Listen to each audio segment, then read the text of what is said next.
The man woke up from his coma and was terrified to find a wild beast licking his face. He trembled with fear. He quickly turned his head to look, but to his surprise, it was just a goat. After confirming there was no danger, the man sighed in relief, but as he looked at the scene in front of him, he froze in terror, his eyes widening. He almost fainted again. On a bare cliff, the man was stuck about 10 meters from the top. In despair, the man lifted his head and saw that his parachute had gotten caught on a tree that was about to fall. In an urgent situation, the man didn't have time to think. He quickly turned around to try to save himself. He touched the rock wall with his hand and realized it wasn't rock, but a thick layer of soft mineral rock. He immediately came up with a plan. He pulled out a dagger, then took off his shoes. He shoved the dagger into the shoe and pushed it through the toe, making a simple climbing shoe.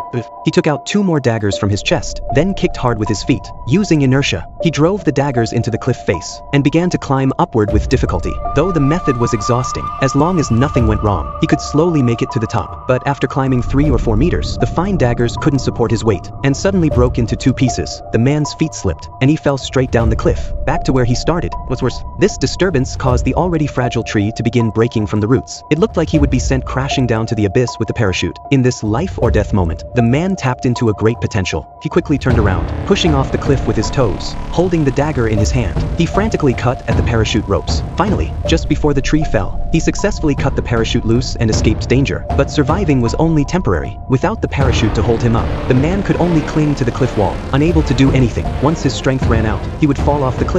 Just as he was about to give up, the goat suddenly bleated, as if giving him a hint. The man looked up and saw the goat placing its front and back legs in the gaps of the cliff, easily climbing the smooth and steep cliff. Hope reignited in the man's heart. He let go of both hands and tried to climb horizontally. Luckily, the gap wasn't too wide, and his height was just right to wedge him in. Though it looked dangerous, it was very effective. The man slowly moved upward. Soon he climbed up to a small protruding platform, but before he could feel happy, he found that the top was still 2 or 3 meters away, and the cliff face was too smooth. There was no way to climb up. Just then the fragile platform suddenly started collapsing, not giving the man any time to think. He instinctively turned around, stepped on the goat's back, and jumped to the cliff edge. The man couldn't believe he had succeeded, but just as he was about to reach the top, a fierce-looking ram suddenly walked up to him.